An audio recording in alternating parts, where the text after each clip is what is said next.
Okay, welcome back, ladies and gentlemen. This is episode 37 of Blown Speakers. Really? And joining us again is Soggy, coming in from Chiba. All right, so I'm the west of Tokyo in Yokohama, and Soggy is east of Tokyo in Chiba, if I understand correctly. Middle of beep beep nowhere. And oh yeah. So you may remember Soggy from our episode 7, long time ago. Our episode 7 discussion of Angel and Heavy Syrup. I like the number 7. 737. As long as 7's in there, it's all good. Yeah.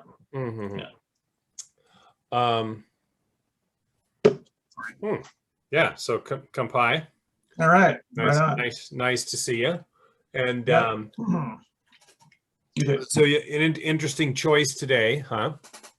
I think so. Yeah, sure. Yeah, I mean, I wasn't expecting Strawberry Switchblade, so yeah, I'm interested to know what you have to say about them. Yeah, well, what I have to say is probably less than what I would probably have to say about a lot of other projects. But I would have plenty to say of at least the main member of the band. Well, it's a duo, but in my mind, the main member of the band being Rose McDowall, and she would be the main reason for my interest in this project. So we're mostly going to be talking about her, with all due respect to the other member of the band, who is wonderful too. Yeah. Okay. All right, Soggy, take us on a journey. Okay, so what we're looking at is a little image of the debut album by Strawberry Switchblade. And this particular album. 1985. Thank you. Thank you very much. Yeah.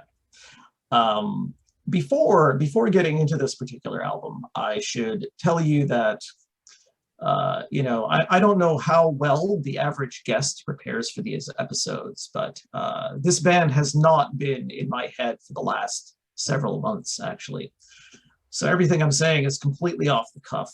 But I've got some nice images up here for you, and I've got some nice clips lined up just to kind of justify everything that I've got to say. And I got to tell you right now, everything that I have to say is very well justified because I said so.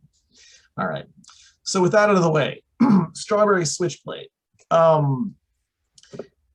As mentioned, the principal for me would be the woman on the right side. That would be a Rose McDowall. What's so special about her is her involvement with a whole host of other projects in the industrial, post-industrial side of things, as well as her own post-Strawberry Switchblade ventures, which I personally feel are much more interesting than what she actually did in Strawberry Switchblade itself. Yeah. However, to be perfectly honest, the name Strawberry Switchblade and the band Strawberry Switchblade were never really in my head at all. Even, for years of listening to, again, those industrial, post-industrial bands that I've mentioned, such as Current 93, Coil, and Nurse with Wound, Death in June, and so on. But, as has been mentioned, I am currently residing in Japan. And here's my anecdote to start things off. So, walking along, in the streets of Shibuya or something like that, or quite possibly in some shopping area. Just walking along, as I do, maybe shopping, I don't know. And suddenly I hear over the speakers the song, the Strawberry Switchblade song, Since Yesterday, and I'm like, what the? For me, as a Canadian. As a Canadian who was, you know, a kid, a very, very small kid in the 80s, didn't really know of the existence of Strawberry Switchblade at all. I only found out about this band because I was interested in Current 93, you know. So I had no conception of this band. I had no idea that they had any popularity at all. I had never heard a single Strawberry Switchblade song played on the radio or anywhere in my entire years of life in Canada. And I guess that would have been approximately 23 consecutive years living in the same damn country of Canada and never hearing a single bleeping word or song or anything about Strawberry Switchblade.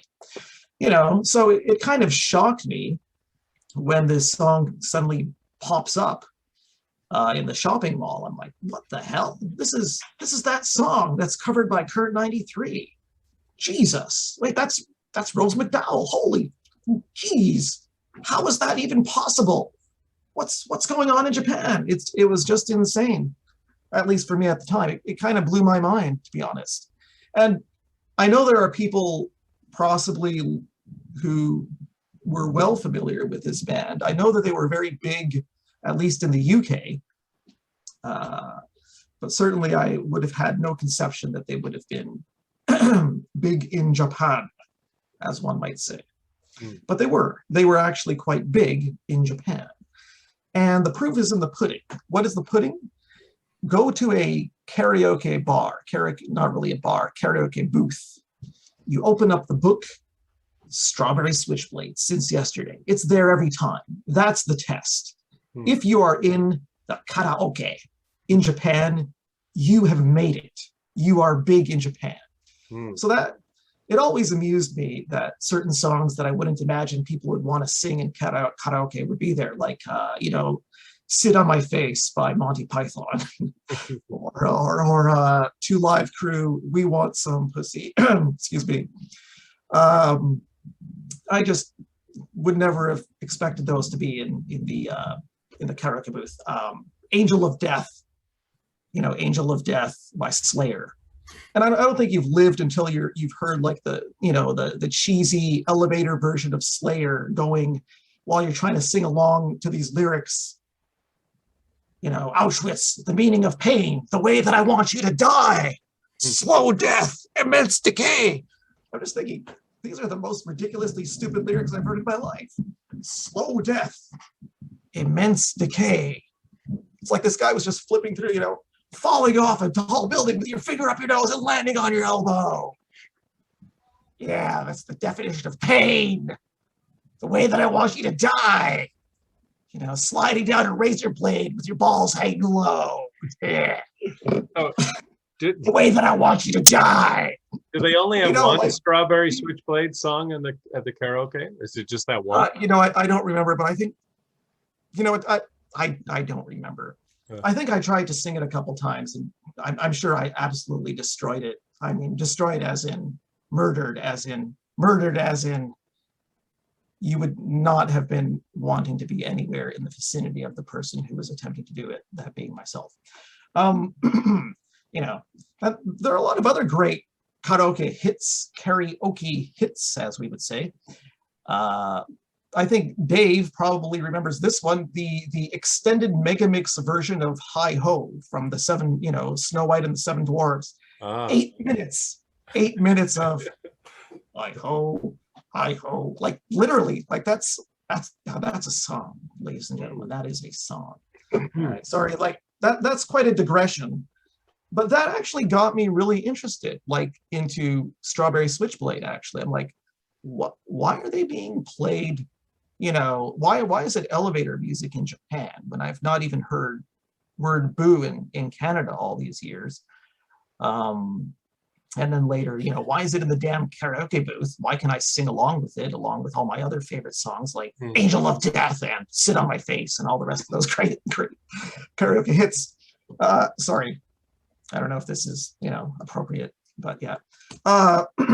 So I think at that point, I actually, you know, just got online and looked it up. And sure enough, they were big in Japan. And even some guy at the time, although I haven't found his website, I looked for it.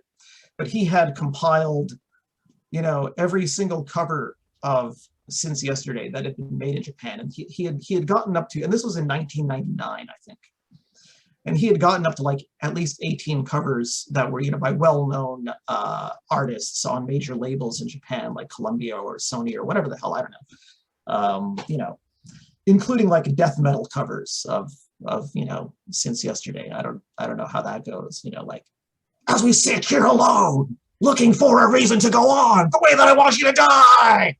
But, you know, like, I'm sure that the death metal version, I think I actually listened to it, you know, like 10 seconds or something. I was like, okay, that's certainly a death metal cover next. I don't think there was one single interesting cover, but, you know, it's like anything else. If you've heard the original, the cover's always crap, or, you know, occasionally the cover will do it justice. Occasionally the cover will be totally awesome, but then you'll go back and hear the original and you'll say, you know what, this cover is awesome, but, you know, it just can't compete, you know. So personally, that's how I feel all the time. Although, by the way, did you know Strawberry Switchblade covered the Lou Reed joint, and they did a pretty awesome cover of that. They also did a Nico joint, which is, I think she actually totally killed it. I don't know if it's better than the original. But those aren't on this album, or so it gets confusing. Well, right? Everything about him says they only have the one album, right? But then that's right. Poke around. I don't know. Just when you research them, it always says they just have one album. That's right. They have one official album, but you know, there's like a John. When you're talking about Lou Reed covers and stuff, yeah. I mean, I didn't. That actually. The Lou Reed cover of Sunday Morning, that particular cover was released later. It was apparently it was recorded during the same sessions or shortly after. Possibly it was due for what was supposed to be the follow-up album. Sorry, like I said, I haven't been keeping on my toes about the precise details, but yes, it was recorded right around the same time.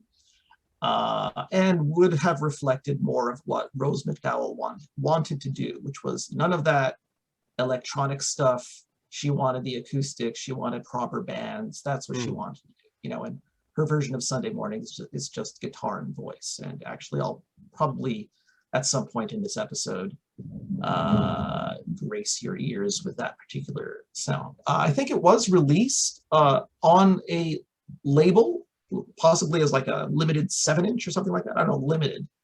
Sorry, I automatically say the word limited when I say 7-inch because, you know, everything on vinyl is limited these days. But maybe in those days it wasn't. So let's cancel the word limited.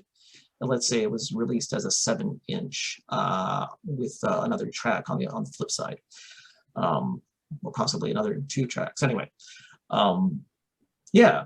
So there's my kind of very meandering, ridiculously over the top introduction to. So they were big in Japan in 1985, right? So when this album was out, I'm going to assume so. Yes. Okay. And was it especially that one song, or did they have a few hits here? Well, you know, actually, you know what? I think you can probably see on my screen, on my screen, your screen, the screen. What you can see is a picture of 2 young women with polka dots. And it's kind of, aren't they cute? Aren't they so cute?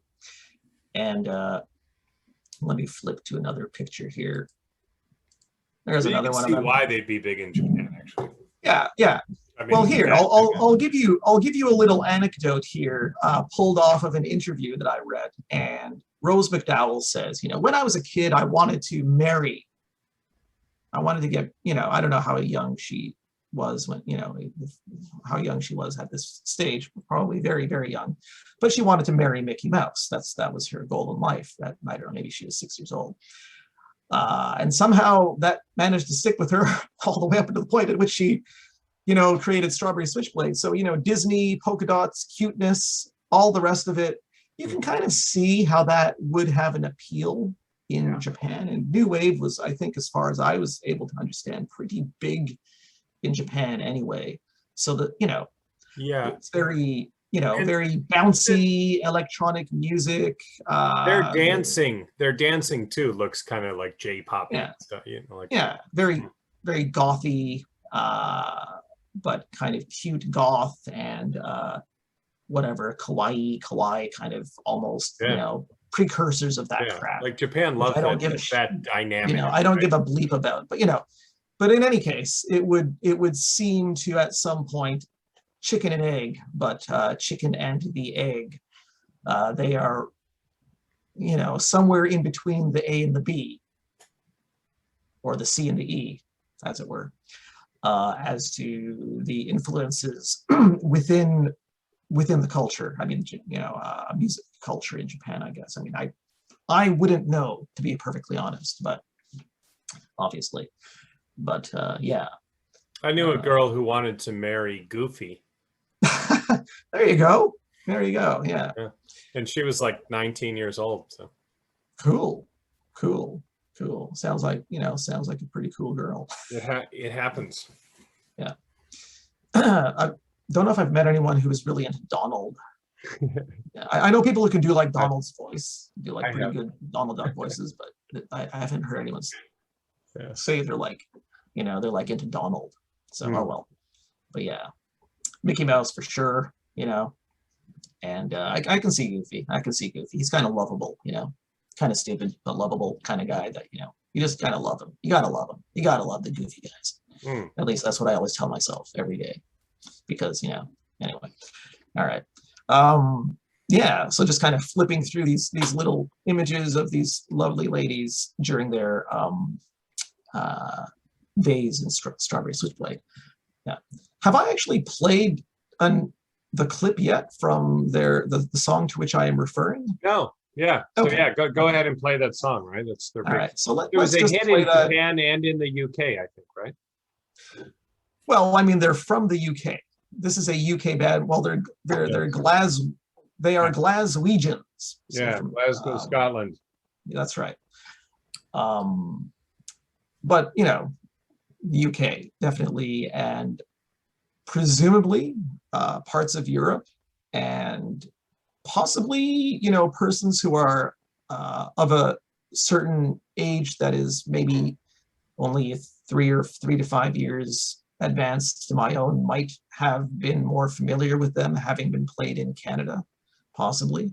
But like, whereas for me, all the stuff that the kids listen to, like whatever Duran. I don't remember them on MTV in America. Yeah, they were nowhere in Canada as far as I can tell. And if anyone knows anything about Canadian TV, we don't have any Canadian TV except for Canadian news. It's all American. So every TV show that I watched was an American TV show, and I never heard boo about Strawberry Switchblade on any U.S.-based station or Canadian-based radio. Well, why don't you lay that tune on us then? All right. So actually, this song itself is quite notable. It's a typical, very bouncy 80s song, but since yesterday, listen to the lyrics a little bit. Listen to the lyrics and think on the name a little bit. Strawberry Switchblade. They're not exactly that bouncy. They're not that bouncy in certain ways, and we'll be getting into that later. Okay.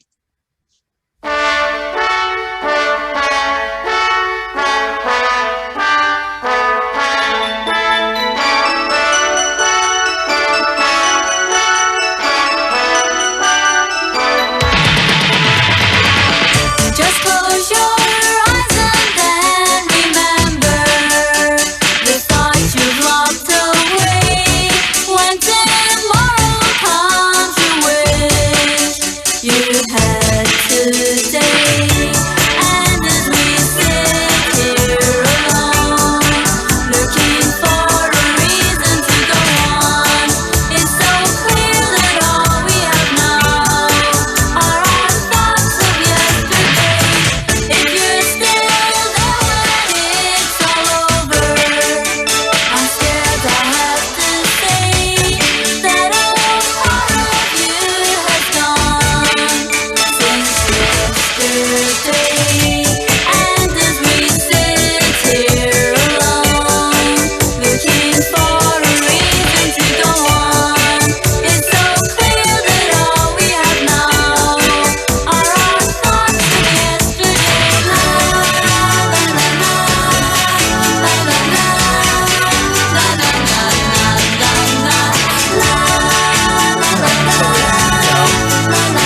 sit here alone, looking for a reason to go on. It's so clear that all we have now are our thoughts of yesterday. La, la, la, la, la, la. I don't know. I think that's fucking brilliant. It's a brilliant song. Later, in an interview, Rose McDowall revealed that this song was about nuclear war. But, you know, I don't know. Artists say all kinds of crazy shit. I'd have no reason to doubt her. Yeah. But, you know, who knows? Who knows? It could have been about Mickey Mouse. But, you know, I would not describe it as a bouncy song of the Mickey Mouse persuasion unless she felt Mickey Mouse was highly disturbing. Oh, by the way, I've got an anecdote there. This is according to my old man. There was only one thing that struck fear into my heart as a very young child of possibly between the ages of 3 and 4 years old. Mhm. And that was, and he still reminds me to this day, you know, and I'm in my 40s here, but, you know, in my 40s right now. He says, Mickey Mouse, Soggy, when you were a kid, you were terrified, absolutely terrified of Mickey Mouse. Wow. Scared the Jesus out of you. What's that all about? I have no recollection of this, but I have no reason to doubt him, just as I have no reason to doubt when Rose McDowall tells us that Since Yesterday is all about nuclear holocaust, possibly. So there you go. As we, See, I can totally sit here see alone why this looking song- for a reason to go on.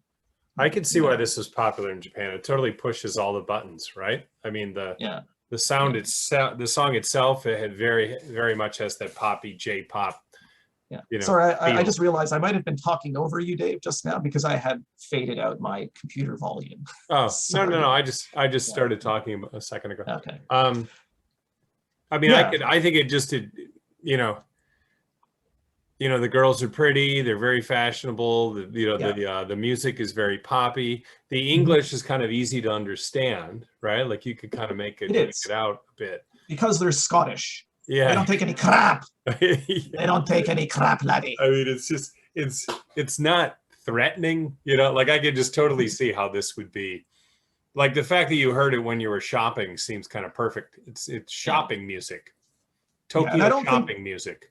I don't think the lyrics would have been necessarily a thing that, I mean, maybe for the Japanese fans, but I mean, that would not have been the thing that catches people's ear. It wouldn't have been the lyrics. You know, people are like, you know, you don't get famous for the lyrics, you know. I mean, maybe you do in some cases, but, you know, it's the song that catches the damn ear to start with, you know, and maybe you can think on those lyrics. At some No, point, I agree, but the no, well, I'm just saying. You know.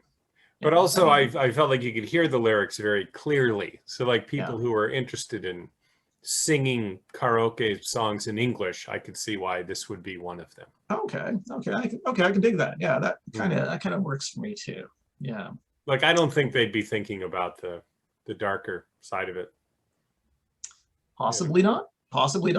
But who's to really say? Who's to really say? You know? Yeah. So yeah.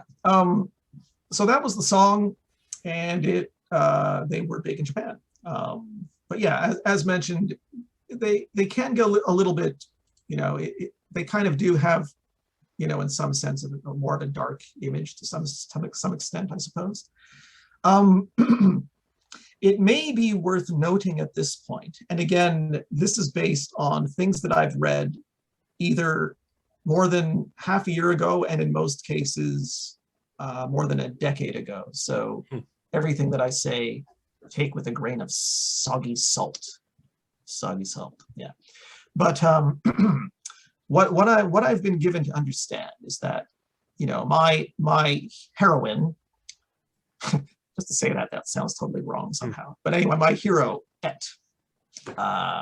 Rose McDowall, you know, one of the reasons that this band dissolved was basically for the traditional reasons. There were label pressures, the two artists had artistic differences, and apparently very strong philosophical differences. And there was a point where, and someone did this kind of interview where he was interviewing both of them. He'd like interview them in turns. So he'd get like the Rose side and the Jill Bryson side. And to their credit, they don't really diss each other. They're like, you know, I like her and she's a good person, but you know, at that time we just had totally different views on how things were. And you know, Jill Bryson came out with lines like, Rose McDowall was scaring the shizer out of me. Like the stuff she was getting into was just too much for me. It was just too weird. This occult, the people she was hanging out with, they were just not my kind of people. It was just not for me at all. It was not the kind of life path for me. And so philosophically, it was very much opposed to where, you know, Jill Bryson was apparently. That coupled with the label pressures, you know, they wanted them to put out another bouncy electronic album, but I think at least Rose McDowall, and I don't know where Jill Bryson was on that, wanted to do things that were more in like a acoustic, proper band kind of thing. Like she didn't just want to do, you know, the electronic stuff. So, which I think is great. I think is great that, you know, she had that, you know, willingness to try to fight big, ugly mega labels. And, you know, I don't know if she succeeded. I mean, they only ever got one album out. But certainly she went on to a career as a musician that I think just blows away Strawberry Switchblade so, unquestionably, at least in my mind. All right. So yeah, there we go. How old were they about in 85, do you know? I mean, I don't know. Like early. I don't know. But they certainly, if you look at the interviews at the time with there's some good interviews with this deep voiced Japanese guy he's a really good English speaker actually. It's a short interview and Rose McDowall's done up like she's going to a wedding and she's the bride. These massive diamond earrings and stuff, and it's just the most awesome interview. And yeah, they don't look very old, shall we say. But actually, prior to Strawberry Switchblade, Rose McDowall did have a band called the Poems. There she is, Rose McDowall in her Poems days. I've actually cut out the Poems people, but it's two other dudes. You don't need to see those dudes. Yeah. So she did have a band prior to that, but the way that she described herself in those days was certainly as a young person. But a lot of the interviews that are available online are interviews that are done, relatively recently. So of course she would have described herself as young, probably even if she was, well, let's just say Strawberry Switchblade was going in 85. I'm going to assume they were young people. Okay. Yeah. Let's just put it that way. But they were, Rose McDowall identifies with punk. For her, the main thing for her was punk. That was her thing. And with her band, The Poems, which I don't know so much about at all, that was the thing, the fact that anyone can get up there and be a musician and all that kind of stuff that, punk is supposed to represent. So that was her thing. And yeah, I don't know if that's really answered your question, but yeah, definitely they were on the younger side of things, I would assume. Okay, I should probably look it up during a break. Yeah. Hey, speaking of which, yes. Okay. Yeah, I just did a quick check of their age. They were in their mid-20s in 1985. Yeah, I was curious if they were like super young, like 19 or something, but no, I mean, right. But yeah, mid-20s. So she's had a bit of experience with her band Poems, I guess. So here she is in the mid-20s, and she's younger in this picture, I assume. Hard to tell. Yeah. All right. Kind of. It's just 1,000,001 glamour shots, so who the hell knows? Yeah. Okay. Right. Yeah. Okay. So the next thing to do here is I'm going to move on from Strawberry Switchblade. And after Strawberry Switchblade, they dissolved due to, I don't know, pressures from the label, possible philosophical differences, and even maybe musical differences as well. They split up, but in the interim, they recorded other music, and some of that has come out. under the name Rose McDowall. Much more recently, an album has come out. I think it was released in 2017, actually, and it was called Cut with the Cake Knife. But these are much older recordings, much older.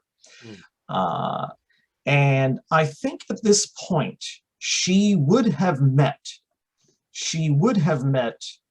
David Tibet of Current 93 at the time that she had recorded these songs. Again, I don't have the date handy, and I should. There she is with David Tibet. Of course, she's the person on the right, David Tibet on the left, Douglas Pierce of Death in June, and I think, what's her name? Another wonderful woman in the background. Yeah, so Freya, I believe is her name.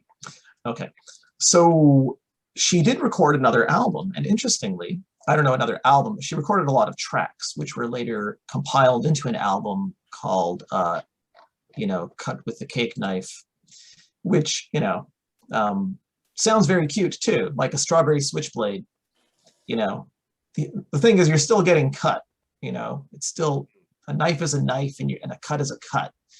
And I don't know, a cake knife might be a sweet way to die, or slow death, immense decay, falling off a high building with your finger up your nose and landing on your elbow with a way that I want you to die.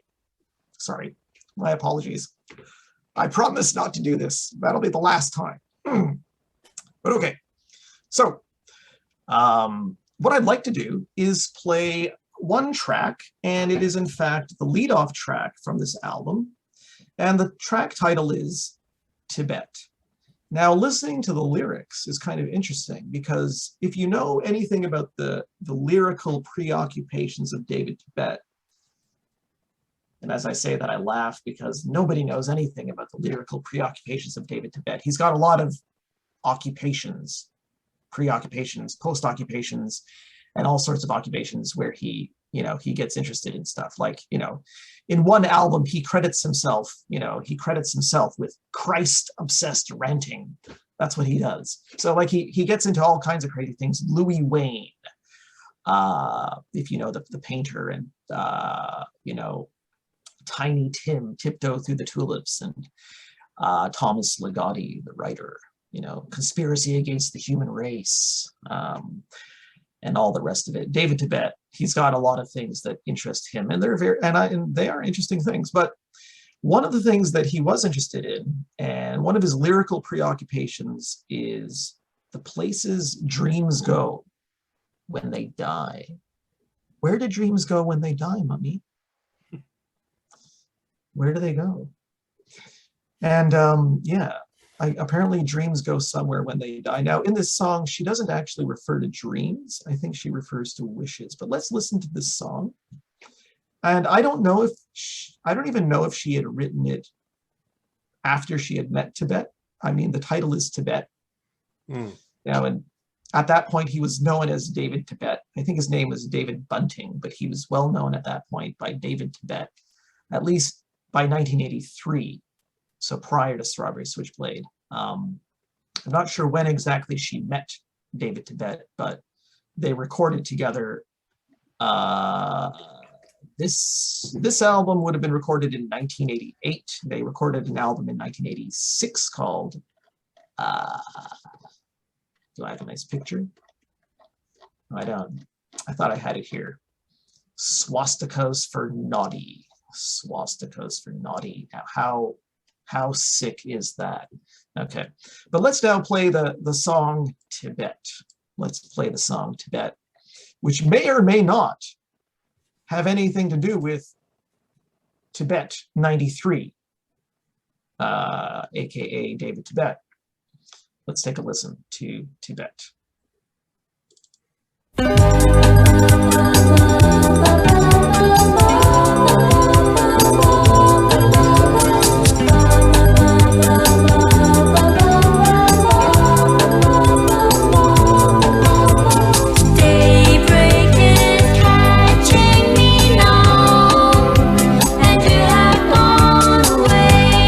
I don't want you to go.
by Rose McDowall.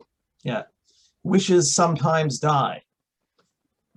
She actually mentions Loki in the song. Loki is calling me now. I don't know. I don't know if that's exactly a popular theme for pop songs, Loki. If you know anything about the gods and all those kind of No, who's Loki? evil people. Look it up. Check your occult dictionary. You will learn about Loki, who's calling you now. Under the night above. Yeah. So yes, I would say that at this point is possibly when she was, according again to that interview that I read, disturbing her partner, the person on the right, Ms. Jill Bryson, who was really not into low-key and all of that occult stuff that Tibet 93, David Tibet was into. Dog's Blood Rising. I'm only throwing in that album cover because that was, that was a great album for me as a kid. Yeah. And there were other people acquainted with Current 93. Current 93 was the work principally of the guy at the top, David Tibet, and the guy, not the guy, the third person, Stephen Stapleton. And Stephen Stapleton had his own project called Nurse with Wound. Nurse with Wound. These are just random album covers. But yes, Rose McDowall did actually appear on this album by Nurse with Wound, which is called Thunder Perfect Mind, which was co-released with another album that she appeared on by Current 93 called Thunder Perfect Mind. So Current 93 and Nurse with Wound both released an album called Thunder Perfect Mind at the same time, in the same year. I think it was 1993. Rose McDowall principally appeared on the Current 93 album, which is mostly acoustic folk, actually. But she also made an appearance on this album, which is basically exactly the opposite of acoustic folk. Dark, orchestral, industrial. Stephen Stapleton, his music, I don't know how to describe it. Surreal would be the word. Surreal in one word. Obviously, you can see the surrealist influences, and if you can't, look it up, man. Look up surrealism, damn it. All right. Yeah. These are my favorite damn people in the whole world, Stapleton and Tibet. And you get a Rose McDowall in there, and you get some pretty awesome stuff. Let's just put it that way. Okay. So I'm kind of rambling at this point. Certainly, I'm of the rambling persuasion. How long did she record with him? Like just with couple albums? Current 93? I guess so, yeah. Or I suppose the first album that they would have recorded together would have been Swastikas for Naughty. And again, I was supposed to have a nice picture of that album, but I don't. And that, I think, was 1986, 86, possibly 87. And, Thunder Perfect Mind was 1990. I said 93, but I think it was actually 91. 93 was a little bit later. It was actually a compilation album he put out for some reason. Anyway, that was probably the last major album, but they have tons of live recordings, and like tons and tons of live recordings with Tibet, Rose McDowall. Rose obviously is the person on the left, Tibet's on the right. There's Douglas Pierce on the right side. They had a falling out. Tibet and Pierce had a falling out. I think this picture actually is from when they came to Japan. Here's the hippie collective of Current 93. You can see Rose McDowall wearing red. Yeah. But, Rose McDowall continues to appear from time to time on Current 93 albums. So even as recently as maybe 5 years ago, maybe. But mostly she comes in on like the live shows now. So when maybe Current 93 is touring, she comes in, she plays a few tracks. She'll do Current 93 songs, and she will also occasionally do her own songs as well. So yeah, from her band Sorrow. Yeah. So have you seen her perform? No, but she has played in Japan, and she played not that long ago, but I didn't go to see that. And in fact, I didn't even know that she was playing in Japan. As you might know, my principal musical interests are not necessarily along those lines, but had I known that she was in Japan, I would absolutely have gone to see it. So shame on me for missing that, but oh well. Yeah. One of those people I'd like to see, Current 93, and other artists that I've never seen that I'd absolutely love to see. Now, I've mentioned here that her music was definitely, I don't know if her music was, but her influences were maybe getting dark, according to Jill Bryson, maybe. And is that true?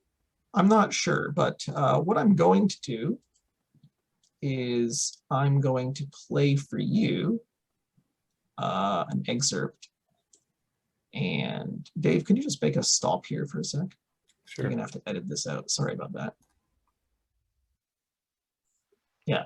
So what I'd like to do, just to give you a sampling here, this is Rose McDowall as she kind of charted through a little bit more, I don't know, darker sounds.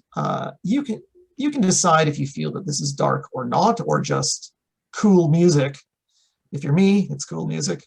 If you're someone else, it's dark. Maybe it's both, cool and dark. The first song here is her cover of a track by Nico from actually when she played with the Velvet Underground. And I think everyone will recognize this song if you're familiar with Nico. And then moves into other areas of, I don't know, when Current 93, you know, David Tibet, he calls himself, he's a Christian. He's very religious. But at the time, I don't know what he was, you know, where he was at spiritually and all the rest of it. But you might want to call some of this stuff blasphemous or something like that. I don't know. But definitely it was, if that would be considered dark, that could also be called dark, lyrically speaking. So thematically, lyrically, you might feel the darkness there. So let's get a bit of a sniff of where she was at with the darkness. This is a kind of faded in medley of clips that I've just kind of flopped together for you. And it'll go on for a solid 5 minutes. So, but check it out. This is kind of what I'm talking about when I said her music got a little bit darker, or her interests. Now I'll say this, saying that, the first track, this Nico cover, is actually from 2005, so it's much later. The subsequent tracks are going way back to 1986 when she was working with mostly Current 93. Okay, so here we go. Please to know or to tell or to see or to be your own. Cease to know or to tell or to see or to be your own. Have someone else's will as your own. Have someone else's will as your own. You are beautiful and you are alone. You are beautiful and you are alone.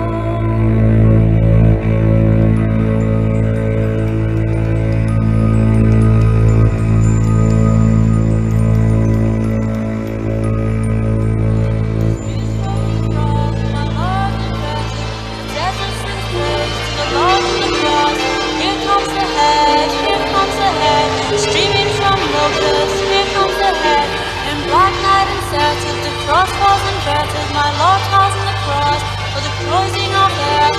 Here comes the cross, here comes the head, this black sun with bloody moon, with falling stars. Here comes the head, ah ha ha ha, here comes the head, ha ha ha ha, la la la la, la la la la, la la la la, la la la la. In minstrel night, when red is black, and Christmas falls from Mary's head, red defenders and radiant mark, shouting from the tears and blood, Big-faced Christmas is born. Big-faced Christmas is born. And you kneel at the altar of emptiness. Hark, hark, the dogs do bark. Pain is coming to town. Hark, hark, the dogs do bark. Pain is coming to town. Hark, hark, the dogs do bark. Pain is coming to town. Hark, hark, the dogs do bark. Pain is coming to town. See stars fall from heaven.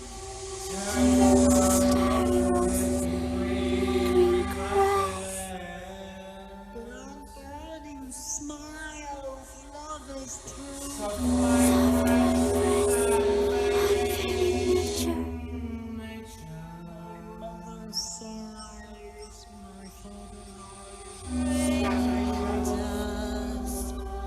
hoisting torn pennons at the spike on that hill. Your smile started bleeding, and then the mill.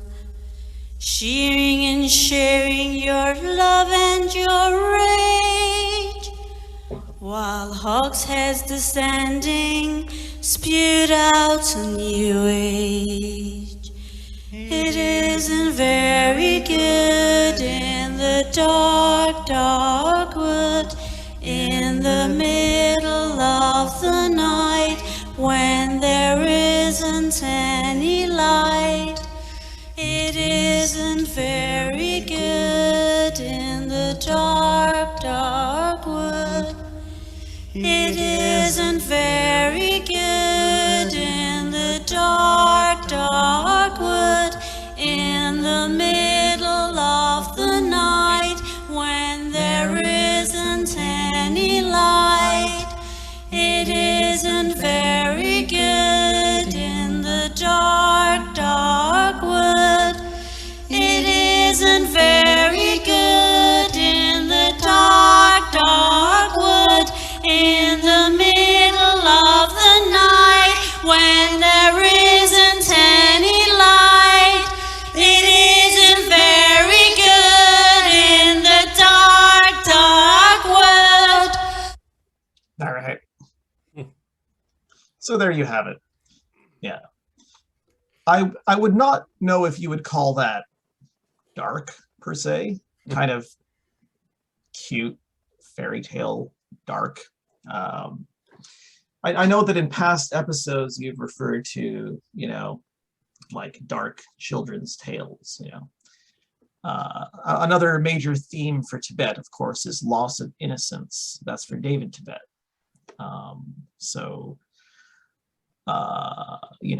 The classic themes, the oldest themes, from innocence to experience and all the rest of it, and what that might mean, looking into your heart, into the darkness and all the rest of it. So, those are some of the kind of philosophies there. And you can kind of see how that, I don't know if all of that was major label ready conceptually.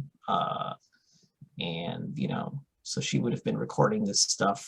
That last one was originally recorded, I guess, in 1988, something like that. So yeah, So that was kind of her interest there at that point. And yeah, I guess by then Strawberry Switchblade was definitely long gone at that point. Well, you could see how, you know, Jill Bryson would be freaked out, I suppose. Yeah. I don't know. Yeah, I think yeah. I don't know. But Jason, that song, you said that song in the beginning was a cover of Nico. You said a Velvet Underground song, right? But that's yeah, Nico with the Velvet Underground. That's right. Are you sure that's not a Nico solo song? Oh, actually, maybe it is. Sorry. Yeah, I don't. I'm getting confused here. That one was yeah. The only probably John Cale was on that album. You know, so you know there's the connection with that kind of drone aspect. The person playing the cello in that track, you know, which is it's basically just Rose McDowall doing the vocal and John Contreras on cello, which is, you know, doing kind of a drone aspect, which was not really in the original. It's like piano, and it's a little more accessible than this version by Rose McDowall, which is much more stark, shall we say. Much more. When you mentioned John Cale, you're not saying John Cale played with Rose McDowall, right? You were no referring back to Nico. Referring back to the specific track, yeah. But just trying to make the, you know, so it wasn't just a, you know, we're talking there. This was in the vicinity and then abouts of the Velvet Underground relationship with Nico and stuff. So I mean, it was all in, and with you know, contributing characters and stuff. Okay. So like while she was still working with John Cale. Yeah. Mm-hmm. So yes, sorry, yeah, my mistake. You're right. So yes, yeah, so yeah, there you go. Just a new trajectory. This would have been of interest to me at the time, obviously, being that I was totally into all of that kind of, you know, weird crap. So yeah, yeah. So yeah, another. Sorry, go ahead. Yep. I'm just trying to think of a question. I mean, did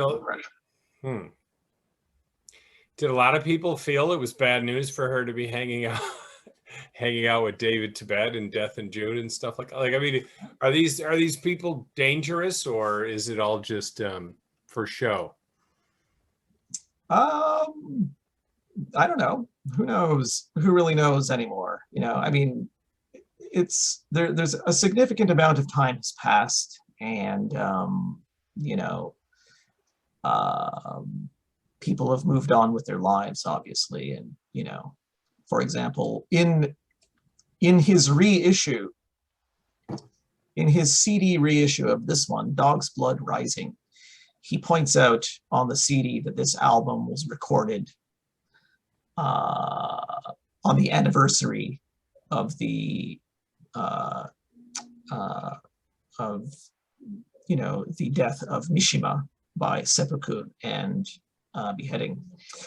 And then he writes in the liner notes, "I no longer know nor care why it would have been recorded on such a date. We return like a dog to its vomit." You know, I don't know. So I mean, whatever. I mean, people have done things at different junctures in their lives and for various reasons. I'm not gonna, you know, go too much into it, but you know, certainly there's no denying, you know, certain interests of certain aspects of some of the people surrounding Current 93, Douglas Pierce of Death in June and Boyd Rice, especially. So yeah, I mean, possibly, you know, some of these people might have, you know, scared some people. I don't know, you know, because of their associations and things that they were into. I don't know, not just occult things, but other stuff. So yeah. So yeah. all I can say is that at least from interviews with Rose McDowall, she comes off as an incredibly lovely, down-to-earth kind of person who's just really likes music and melody, actually. And this whole episode, this episode of Blown Speakers that we're doing, I'm not really talking too much about the majority of her music, which is the vast majority of the music that she's done is very melodic pop stuff, you know, very mellow and lovely and all the rest of it. But I'm kind of interested in the way she kind of traced her influences a little bit by her associations with different people. Yeah. But she's also collaborated with people like in a totally different camp, right? Possibly. I mean, but I think, honestly speaking, I would say that she's probably, at least from my perspective, most known for her collaborations with Tibet and all the rest of those folks. Yeah. So yeah, definitely. But you know, she has done a lot of other things, and her primary project is a project by the name of Sorrow. Sorrow, sadness. This I always felt was interesting, again, because that seemed to be a strong intersection with, again, the preoccupations of David Tibet, because Tibet would often talk about sadness as his kind of principal muse. He put out in 1990 an album, not with Kern 93. This is Stephen Stapleton and David Tibet release called The Sadness of Things. There were 2 tracks on this album. The title track, The Sadness of Things, and the second track was The Grave and Beautiful Name of Sadness. You know, as far as Tibet was concerned, apparently, you know, sadness is itself, or sorrow is itself, beautiful. And you know, is part and parcel of what, you know, I'm not going to get too philosophical here. I'll let David Tibet get into that. But anyway, but you know, Rose McDowall, her principal project post Strawberry Switchblade project was called Sorrow. You know, this is her project called Sorrow. And I always found it interesting that on several Current 93 albums that she recorded on, whenever the lyrics include the word sorrow, her voice comes in. I always thought that was really funny. Like, you know, David Tibet can be ranting on and on about whatever, you know, for 10 minutes. And then when the word sorrow comes in, you know, here's McDowall, sorrow, you know. And I actually read in an interview, she basically said the same thing. She felt that, you know, beauty is sadness or sadness is beauty. And, you know, I'm not going to psychoanalyze people. I know that it is probably a fact that she did come from a very tough part of Glasgow, shall we say. I know that Jill Bryson and Rose McDowall, they came from different parts of Glasgow, and maybe McDowall came from the tough part. I don't know if Bryson also came from another tough part or not, but her, you know, she has a lot of stories that she will tell, including the fact that her brother was killed when he was 6 years old, so something like that. And I think she actually wrote a song about that called Despair. I think it possibly deals with that, but I'm not sure. I don't, you know. But yeah, sorrow is definitely, or sadness is a major theme, obviously for a project called Sorrow. So there we go. This would have been recorded, this is an album called Christ and the Pale Queens, Mighty in Sorrow. That's the title of the album with Kern 93, which she sings on. And yeah, she mostly does the part where it's where she just repeats the word sorrow many times. So lyrically, thematically, it kind of really matches the things that David Tibet says and the things that McDowall says, at least regarding, you know, the depths of, you know, human whatever being, you know. Sadness is definitely in there, shall we say. Sorrow is in there. So yeah. And that kind of takes me to my second medley now, and we're just I've got maybe 3 or 4 of these, and this one is McDowall. This is prior to Sorrow, so she's working with Current 93 and recording songs where she's just kind of the word sadness or sorrow is coming in, and you know, it's just interesting for me that this should have been such a major part, and because these are some of my favorite songs in the whole Current 93 discog, and it's really freaking huge. They've recorded tons of albums and tons of songs, and just these few songs, you know, with Rose McDowall coming in, makes the song, makes the album, makes the whole project Current 93. And well, not really, but from the era of those albums, you know, she was the person for me that really made it, you know, a thing. So here we go. Here's Rose McDowall on Current 93. Not only Current 93, another project called Nature and Organization, which was the project of Michael Cashmore, who played with Current 93 as a guitarist, you know. Okay, here let's take a listen, shall we?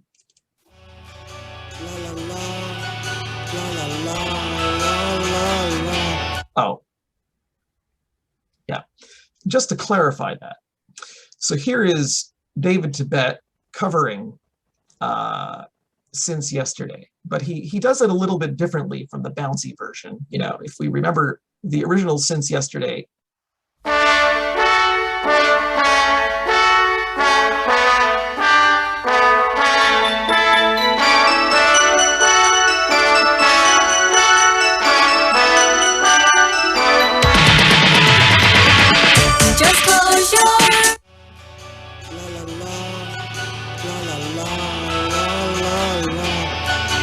maybe this could be the ending, with nothing left of you. 100 wishes couldn't say I don't want to. And as we sit here alone, looking for a reason to go on, it's so clear that all we have now are our thoughts of yesterday. La la la.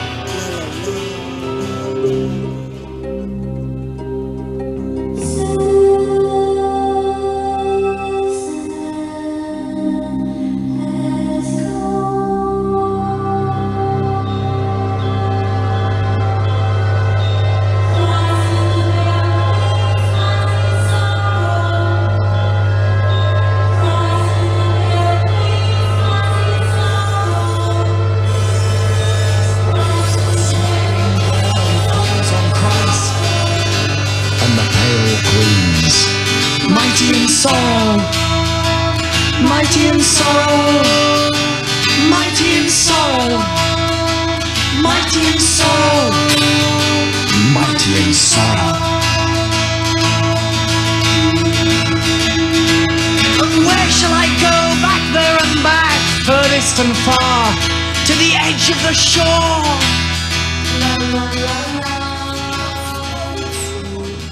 As we sit in her room, to the sorrow I feel, as I fall out of dreams, inexplicable sadness, scattered by the sorrow of things.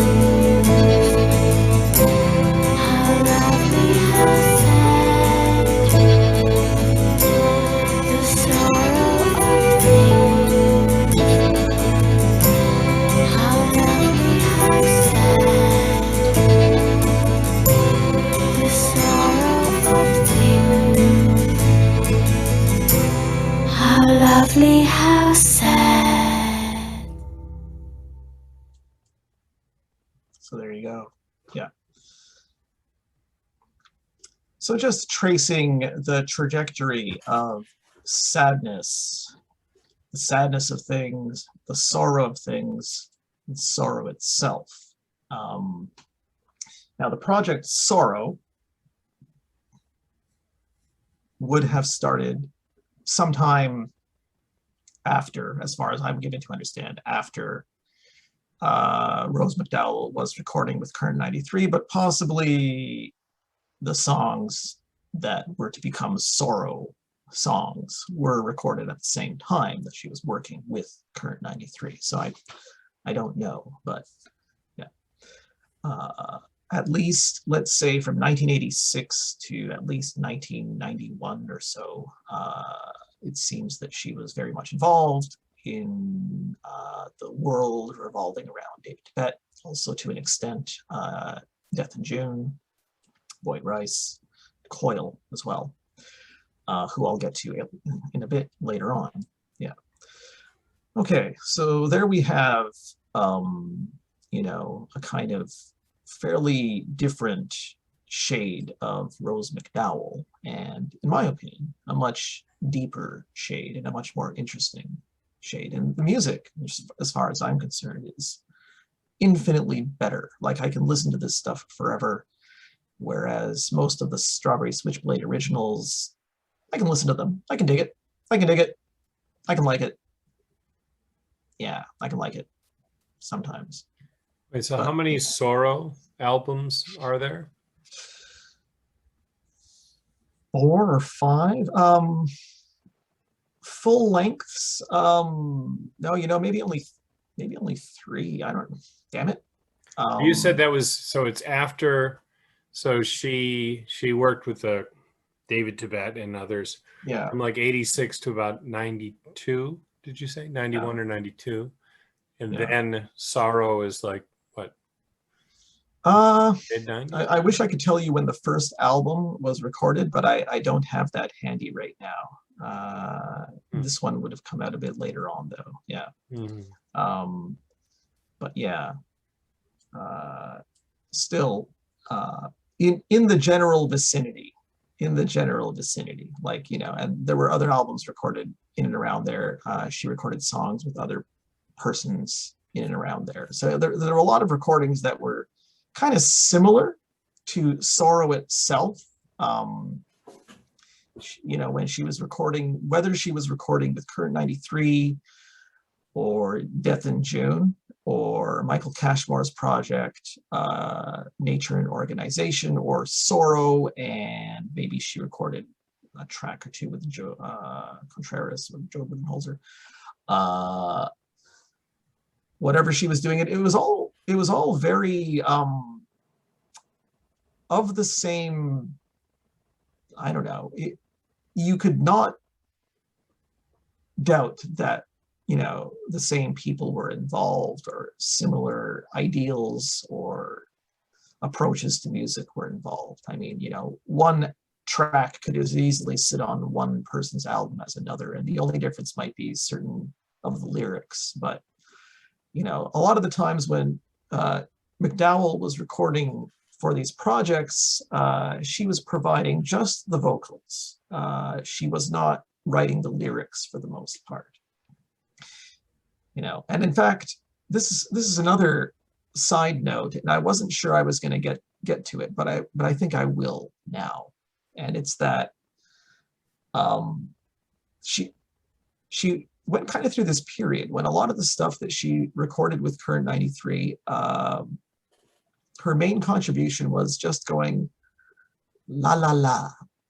That was it. That was all she was doing. La la la. But, you know, when you're Rose McDowall, that makes the fucking song. So, you know, there's a difference between hearing a Current 93 without a McDowall and hearing a Current 93 folk tune from the late 80s, early 90s with McDowall on it, and she's just doing la la la la. And it's like night and day, or beauty versus just some dude, you know.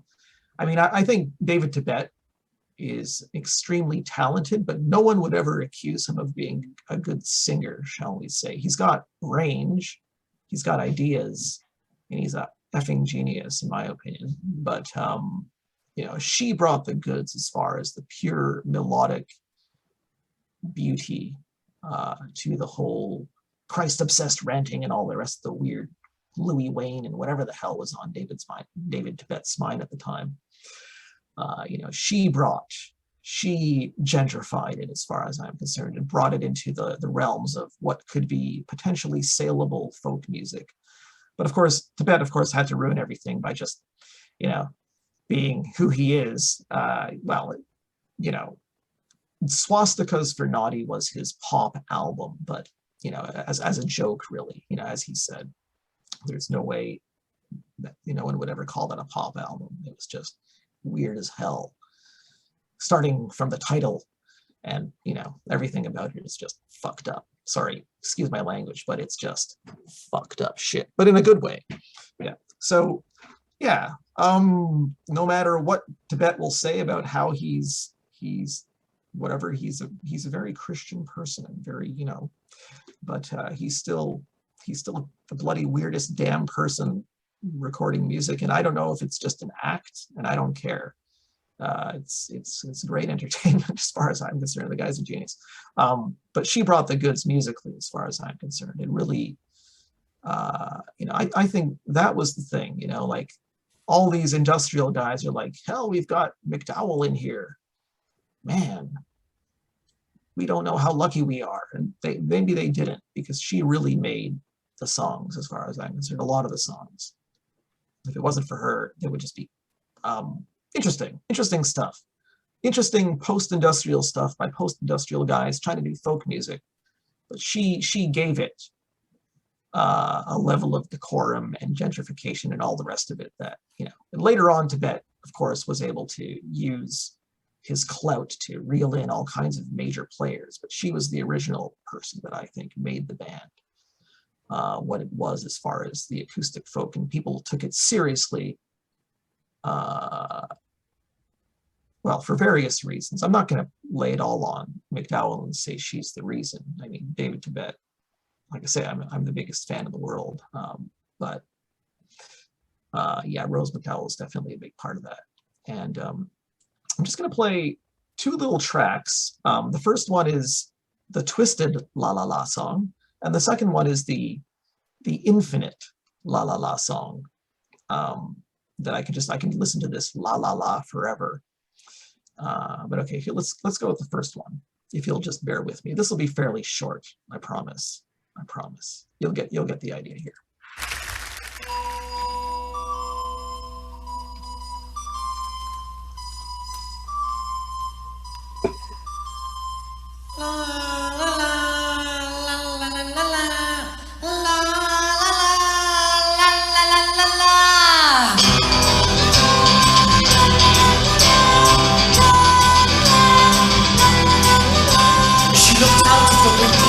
As white as any mill, and he looked into the window as black as any sill. Hello, hello, hello, hello, hello, you call blacksmith. Oh, what's your silly song? You'll never change a maiden name that I have kept so long. I'd rather die a maid. Then she said, I'll be buried all in my grave. And then she said that I'd have such a nasty, husky, dusty, musky blacksmith. Maiden, will I die? Maiden, will I die?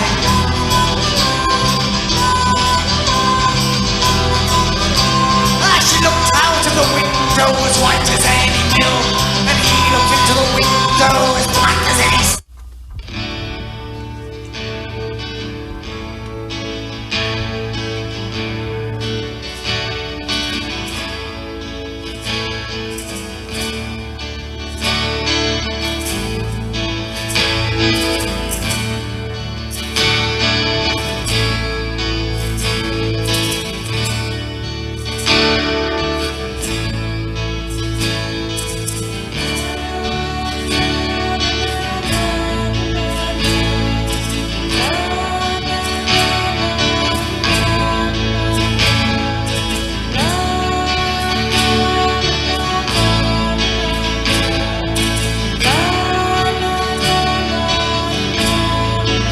for and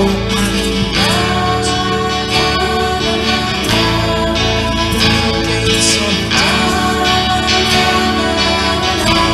Oh, only two birds. They soar through the sky. Take two blackbirds, cross the mountains, and sprung in the springtime. Of Europe's fertile years, the rain was immaculate, not scarred and twisted, nowhere in the heart that beats in man, nowhere in the soul that beats in this heart. We find pastures of the little shining man.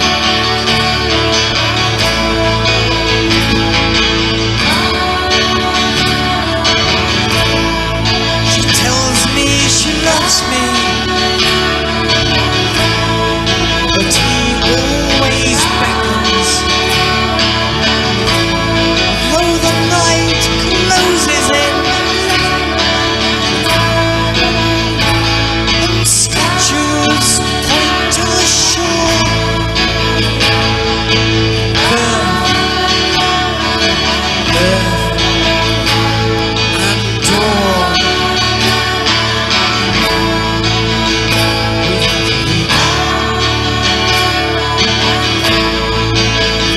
Gates of death. Okay. All right. Yeah. I don't know. I can just listen to Rose McDowall singing all day, just this song all day on repeat, as far as I'm concerned. Yeah, I Yeah. see what you mean. I think Tibet has a lot of interesting ideas, definitely, without question. But yeah, I think I don't know, the godlike or goddess-like, if you like, voices is where McDowall's bringing it. So it's bringing it to the next level. All right. So that's basically that. Yeah. All right, just Okay. Yeah. Okay. So I've gone on a little bit about the voice itself, just the voice that, I'm definitely using the wrong word with gentrify. There's got to be a better frigging word than that. Genofy. Even that's really weird.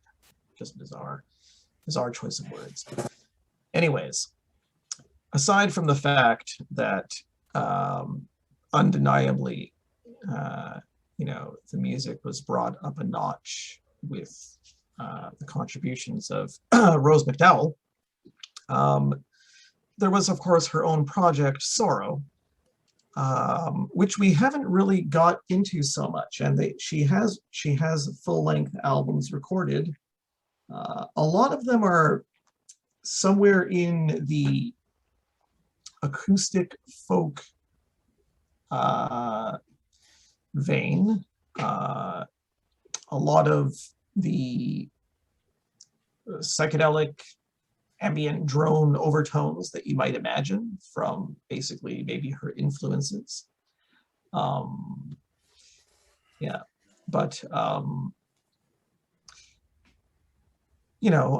project Sorrow itself did produce a very good and very very good body of work, actually. And of course, while it would never have left the general theme of sorrow and sadness, there are a lot of interesting elements to it, but the main point is, of course, again, sadness and sorrow. And that's I kind of diverged and went off a little bit off topic, but I kind of wanted to get into that area of sorrow. So yeah, I mentioned, of course, that David Tibet was very much interested in the sadness of things, and whether it was described as the sorrow of things or the sadness of things. And yeah, and when he recorded this particular album, which some would regard as possibly the greatest current 93 album, the opening track on that album is called A Sadness Song, a sadness song.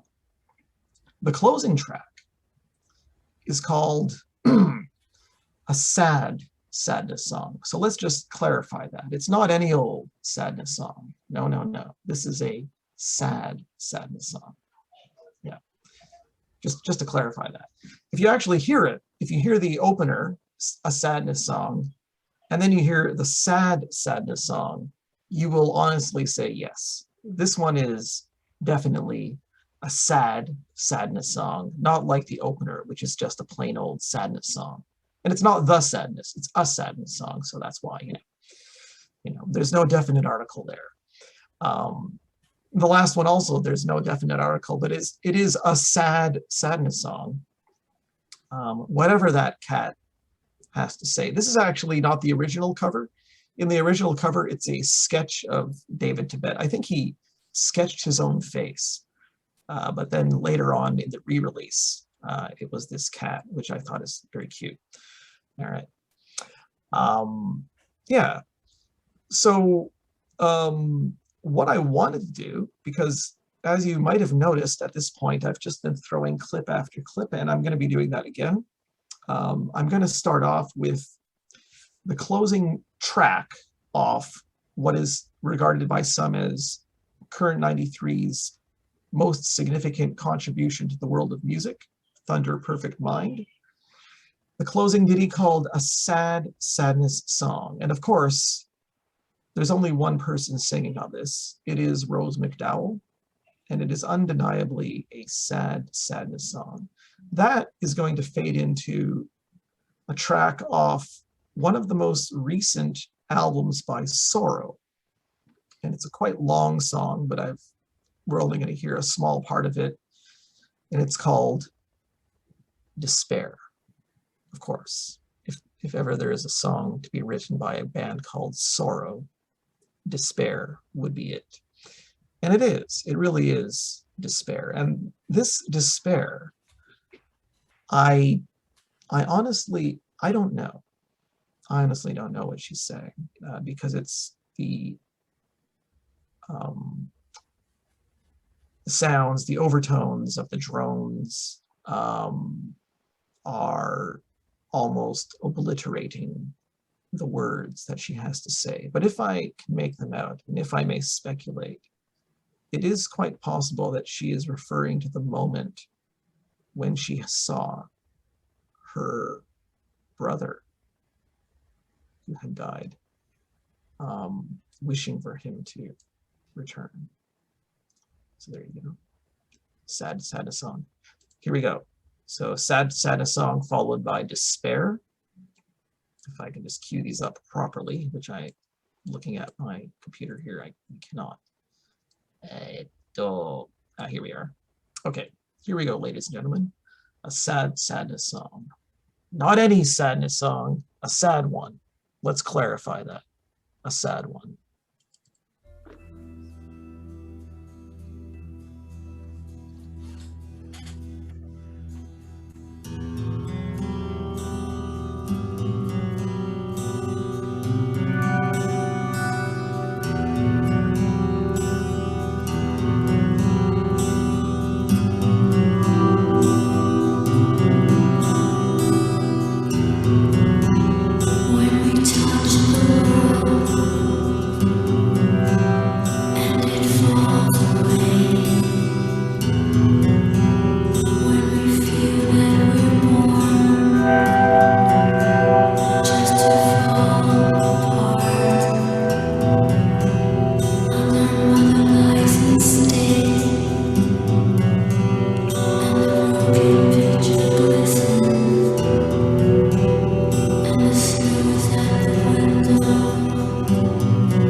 so there you go. If that's not sad enough for you, I don't know what is. Damn it. Yeah, it's been beautiful So, though. yeah. Very It is. It is. Yeah, it's gorgeous music. soothing. So yeah, it's a bit of a cry from the work of Strawberry Switchblade, but in some ways, thematically, as we sit here alone looking for a reason to go on, it's so clear that all we have now are our thoughts of yesterday. It's not that far removed. So she ultimately like gave in to those dark undercurrents that were present in the Strawberry Switchblade, right? She just I would say so. Yeah. fully gave into it. But again, like, I mean, one could say that the project Sorrow is, a total and intensive immersion and exploration on the themes of sadness and sorrow. You could say that. I'm not sure I would say that, but you could say that. Yeah. She So does. were her and Tibet romantically involved? I don't think so. Yeah. Yeah. I mean, There- I there's just a gr- asked because it seems like quite an intense relationship, right? Yeah.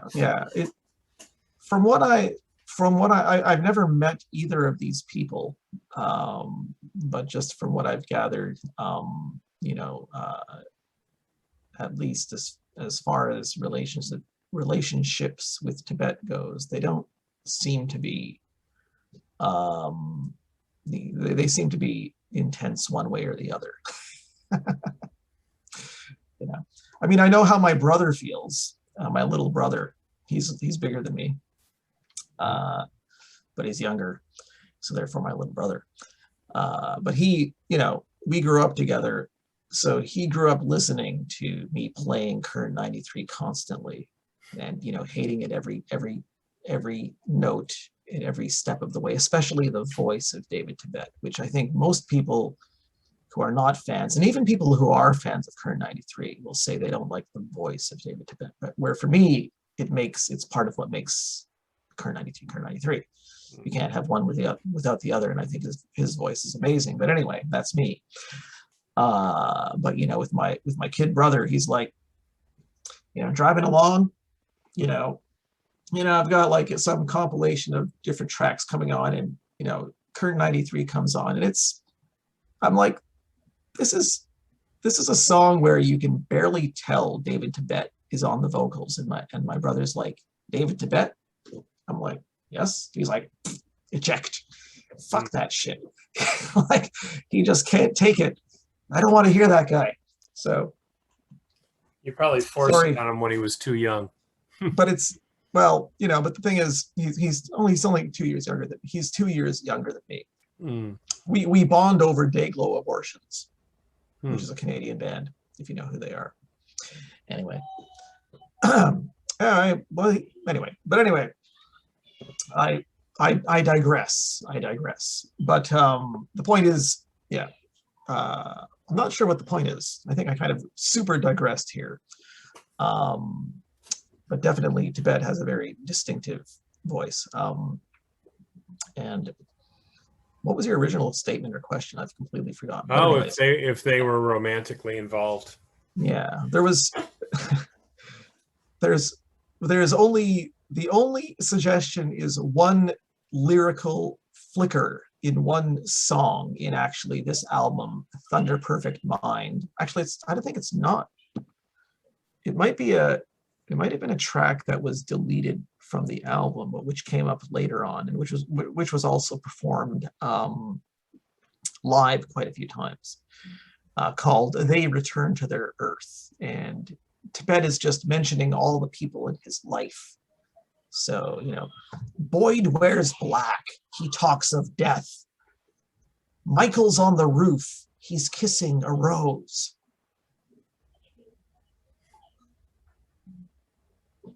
I don't know. Was that some kind of statement about making a comment? There's some kind of jealousy there? I don't know. I don't know. But no, I don't think they were ever attached in any way, shape, or form. Mhm. McDowall, Rose McDowall, her one of the reasons that she's into all this weird ass music, aside from the fact of her own personal interests, was actually her husband, Drew McDowall, who continues to this day, and who is in my opinion, a formidable artist in his own right. He's very far removed from acoustic. He's very, very electronic. He's like, if you know Otekra, he's not like those guys. He's more on somewhere between like a melodic Otekra or something, but his music is freaking amazing.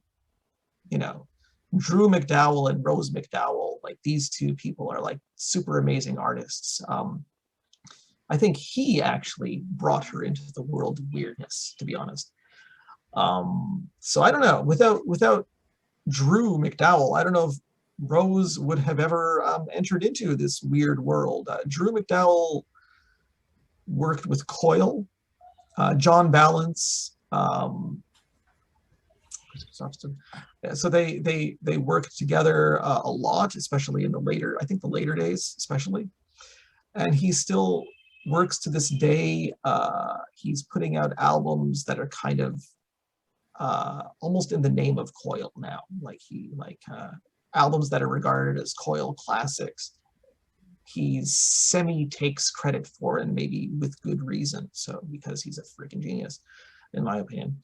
I don't know how Coil fans feel about that, but anyway, Coil is actually one of those bands that flirted, unlike Nurse with Wound, unlike Sorrow, unlike Kern 93, flirted with, I would say, commercial success. I think they might have achieved it had both of them not died. They both died almost at the same time. Like one died and then the other died. They were partners, the two of them, John Balance and his partner. So they, yeah, it's kind of very, very sad and very tragic. Wow, we should talk about that someday.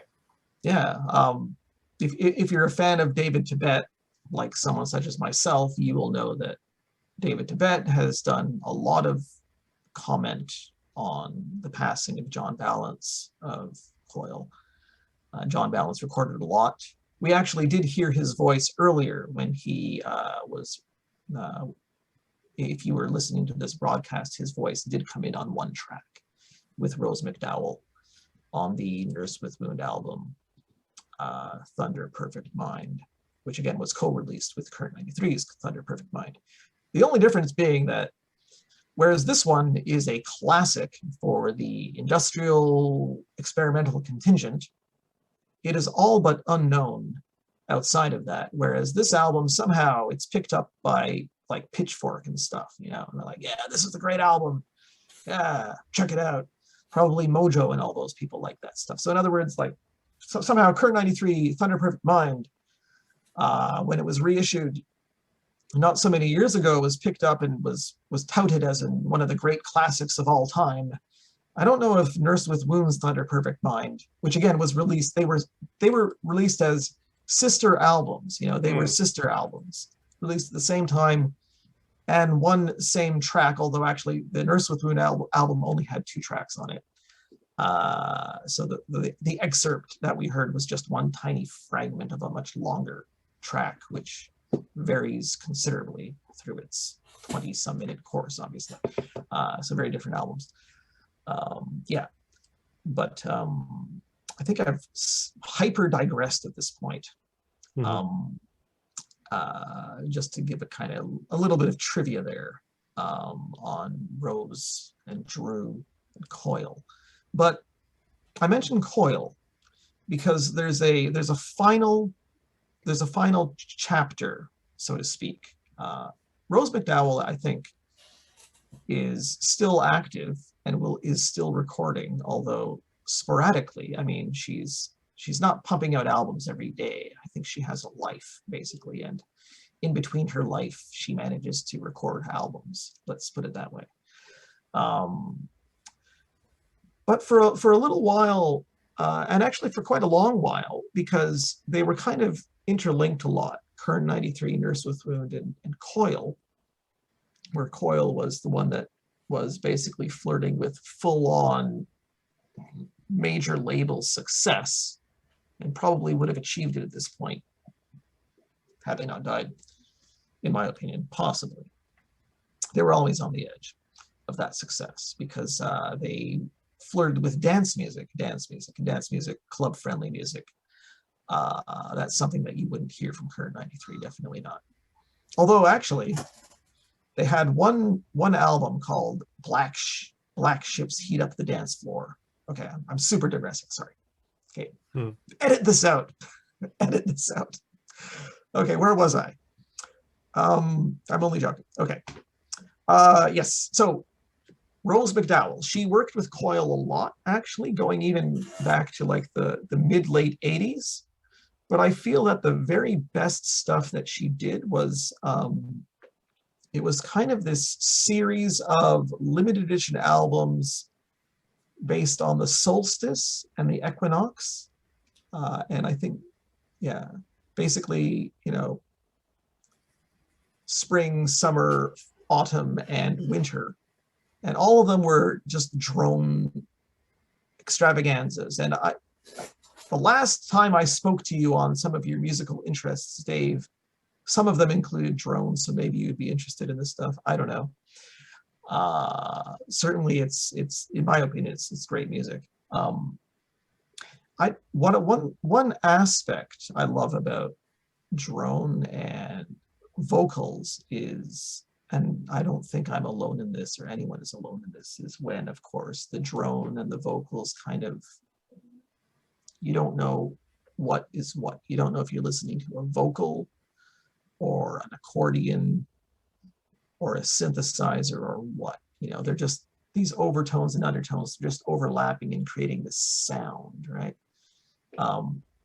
And Rose McDowall participated in these albums, which were, you know, again, dedicated to the solstice and equinox. And maybe there's an occult significance there, possibly, you know, or not. Take it as you like.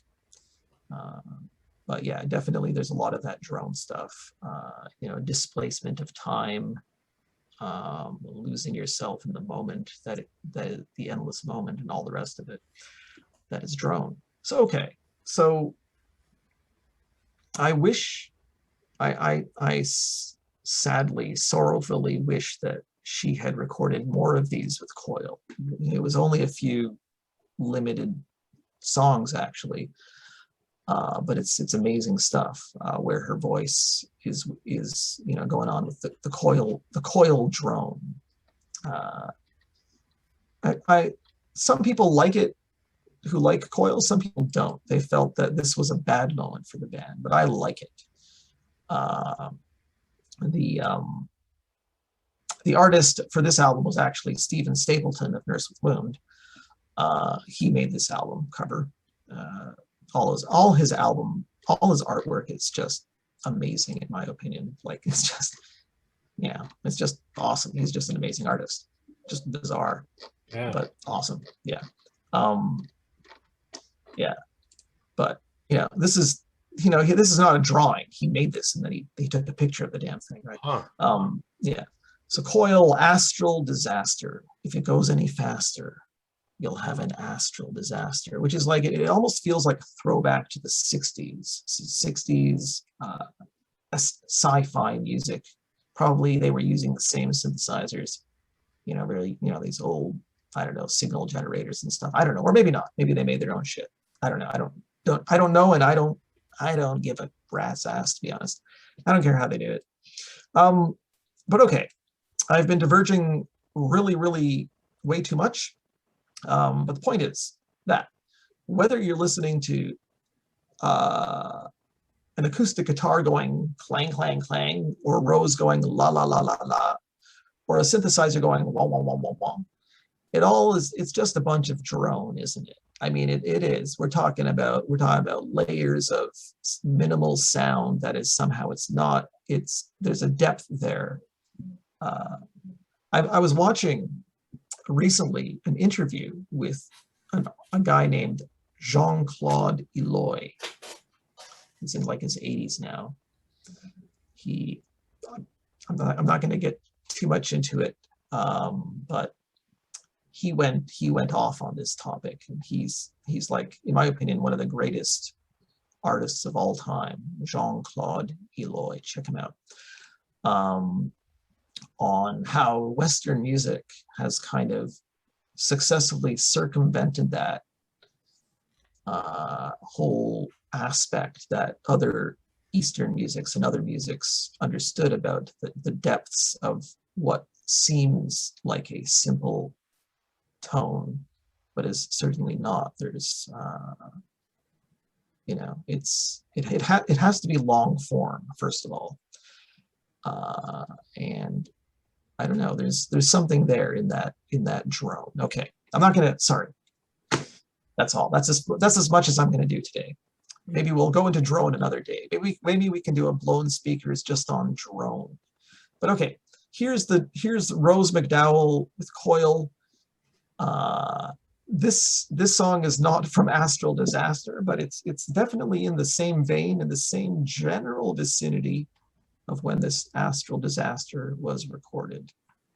Astral Disaster, probably influenced by Austin Osman Spare, if you know that. Okay, here we go. Rose McDowall. And this is a medley of tracks. So 4 different tracks are going to fade into each other, solstice and equinox respectively. Here we go.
All right.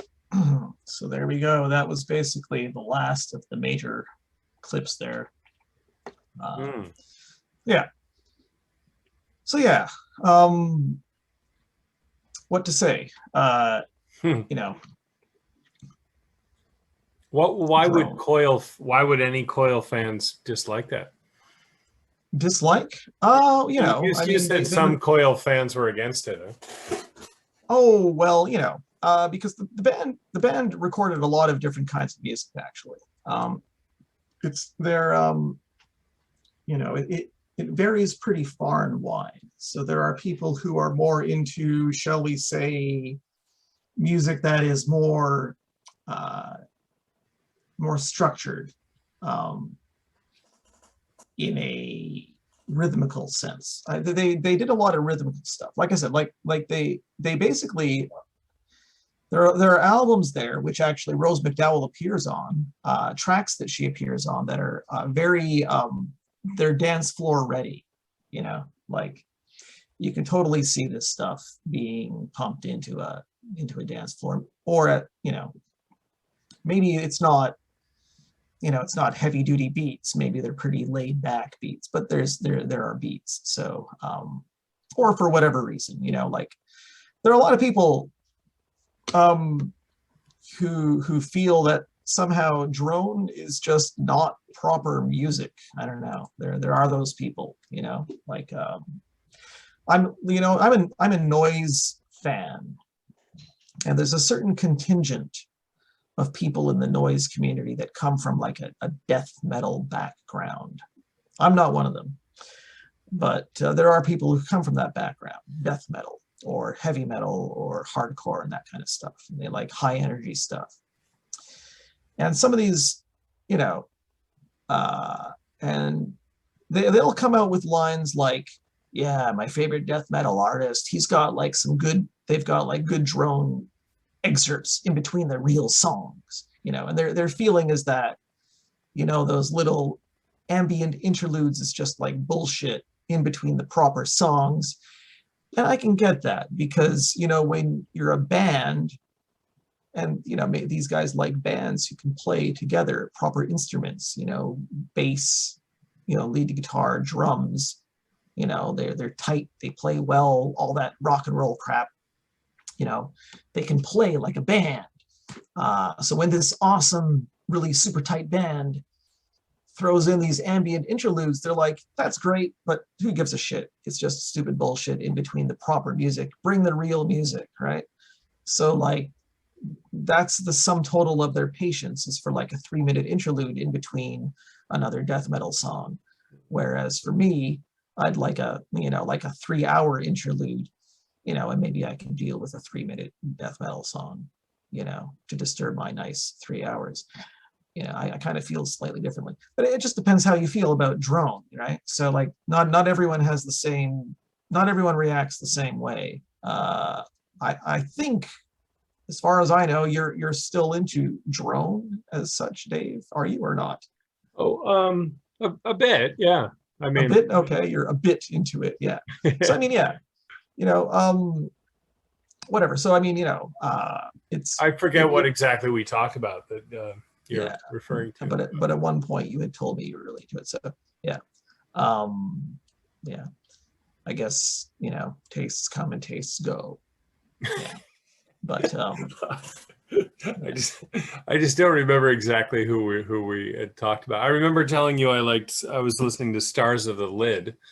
That's right. Yeah, they're yeah. So there you go. Yeah. All right, Jason, give me a second. Or Soggy, I should say. Sorry. Yep. Okay, well, thank you, ladies and gentlemen, for joining us. That was episode 37 of Balloon Speakers, our discussion on Strawberry Switchblade and focus on Rose McDowall. Yeah. And Soggy has one last track he'd like to play to take us out. What do you got in mind here? Yeah, so we talked a little bit about Strawberry Switchblade.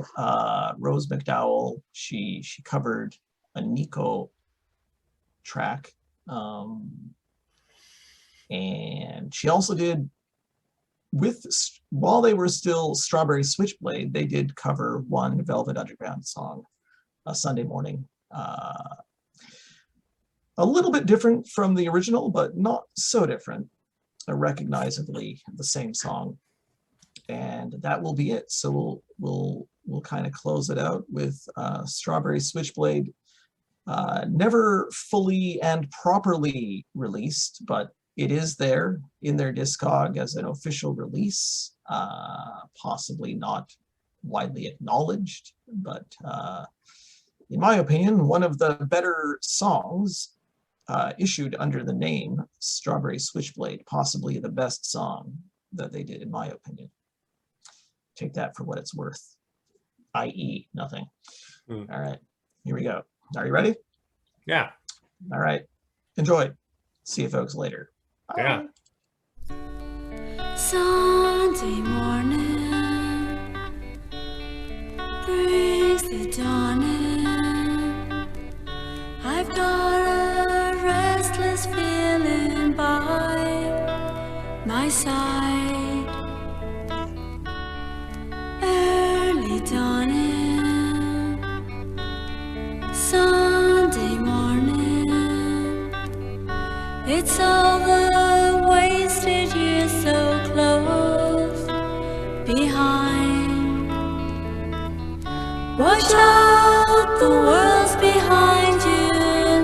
There's always someone around you.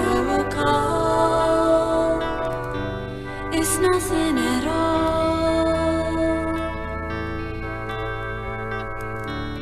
Sunday morning, and I'm falling. I've got a feeling I don't want to know. Early dawning, Sunday morning.